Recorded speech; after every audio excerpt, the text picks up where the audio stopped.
Welcome back to Breaking Spines, the miscellaneous book review show for reviewing miscellaneous books. And today I have a double feature of pop mysticism, reincarnation, and the lost civilization of Atlantis. Clearly a solid foundation for your self-help program.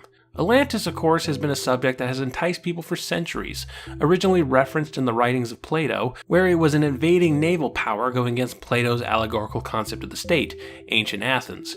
As time went on, people started to ignore the whole "it's a frickin' metaphor" thing and treated Plato's writings as actual historical text. Not a lot of people, but enough to start a cottage industry in trying to find this lost, sunken civilization in the late 19th and early 20th century. Atlantis became the hip new thing. It showed up in a lot of pop culture, from Godzilla films to Disney movies to surprisingly dark scholastic books, and in the 30s and 40s it became a foundational concept in the psychic readings of one Edgar Cayce. This is Edgar Cayce on Atlantis, by his son Edgar Evans Cayce, and edited by his other son, Hugh Lynn Cayce. Published in 1968 by Paperback Library, this book is a collection and analysis of various quote-unquote life readings that Edgar Cayce made on the subject of Atlantis. Edgar Cayce, known by some as the Sleeping Prophet, was a reported psychic who would go into a sleep-like trance and then tell you all about your past lives. The idea was that you would learn about your past successes and failures, learning what's in your spiritual nature, and make future life choices based on that. Oh, I was a doctor in ancient Egypt. Maybe I should go into the medical field. Oh, I died penniless in the Renaissance. Maybe I shouldn't gamble as much. Something like that. While a lot of these readings dealt with known human history, a good chunk of them made reference to the civilization of Atlantis.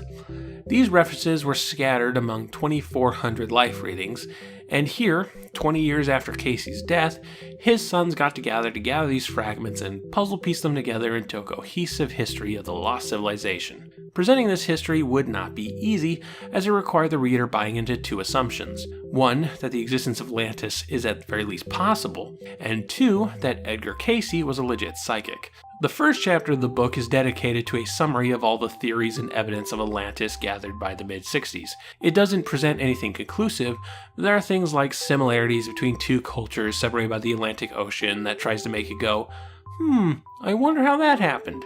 The second chapter is a quick introduction to Edgar Cayce and points out a handful of times his readings helped various people make sense of their lives, which isn't actually proof of his abilities as it is proof that maybe his magic therapy sessions have some merit. The book only gives one moment where Cayce had a vision of the past that included a detail that historians didn't discover until after the reading was given. Sorta. Cayce made reference to one of Christ's disciples, a woman named Salam, being present at the miracle of Lazarus, which is not the case in the canonical Gospels. After Cayce's death in 1945, a man named Morton Smith claimed to have discovered the Mar Saba letter, a letter accredited to Clement of Alexandria that contained passages from the secret Gospel of Mark, which placed Salam at the event. But, a lot of scholars think the whole thing is a forgery. It's safe to say that this book doesn't present anything conclusive about the existence of Atlantis or the legitimacy of Cayce's abilities. Any evidence is circumstantial and easily explained away. And here's why I'm okay with this. The two Cayce kids know this. In what feels refreshing for a book like this, they acknowledge that none of this is hard proof and maybe it's all a bunch of bulk. In the introduction, Hugh Lynn Cayce basically says, "It would actually be easier to deal with our father's legacy if he had never brought up Atlantis." The book says multiple times that this is only one interpretation of these readings, and that first chapter about all known evidence for Atlantis also provides all known evidence against Atlantis. It's surprisingly balanced. It's not about converting you to these ideas. The book doesn't present itself as the definitive account of Atlantis or anything authoritative like that. And this is a book by Cayce's two sons, who you'd expect to try and cash into their father's legacy. But the general attitude of the whole thing is, look, we loved our father. This might be bullshit, but it's fun bullshit, so let's just roll with it.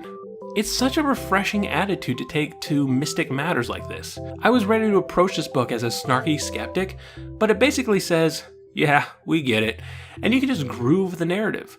You don't have to read this as a book about reincarnation, but instead read this about two guys trying to piece together their dad's Dungeons and Dragons campaign setting. And it's a lot more enjoyable that way. Edgar Cayce did have some unique ideas about Atlantis and developed a mythology that worked into his own ideas of reincarnation and karma. As I understand it, humanity used to be ethereal spirits that decided to give being physical a spin, settling on Atlantis.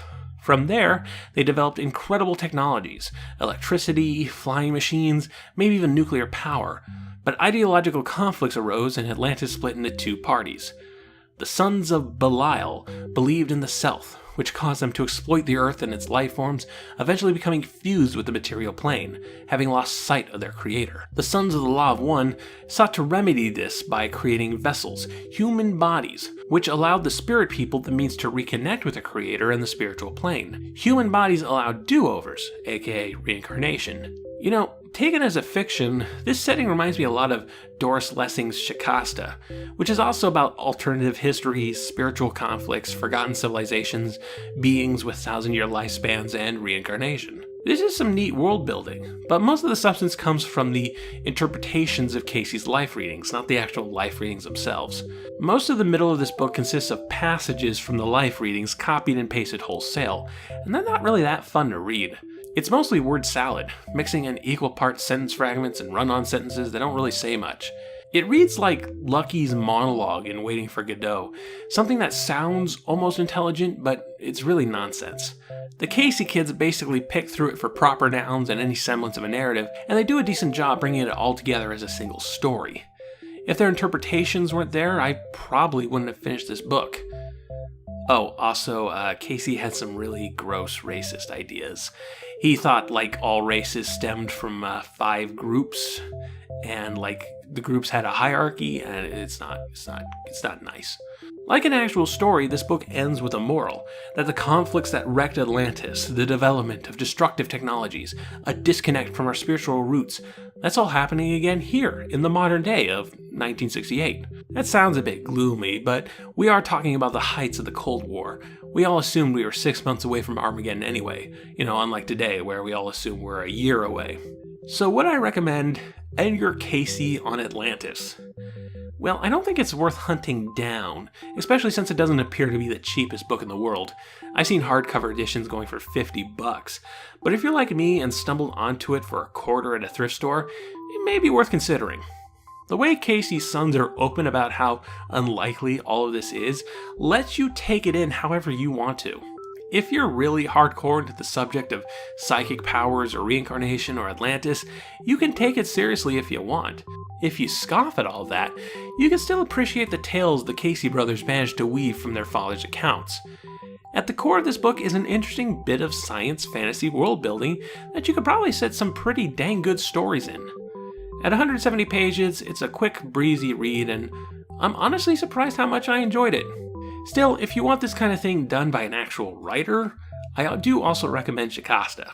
No poll this time. I'm starting a new Breaking Spines tradition here, where for every 10th review, we're going to be going back to an author we've covered before, and do another one of their books. For the next episode, we'll be digging back into the bibliography of Joseph R. Garber, the man behind Vertical Run. Maybe we can actually pin down his political leanings this time. Well, thank you for watching, and keep on breaking spines.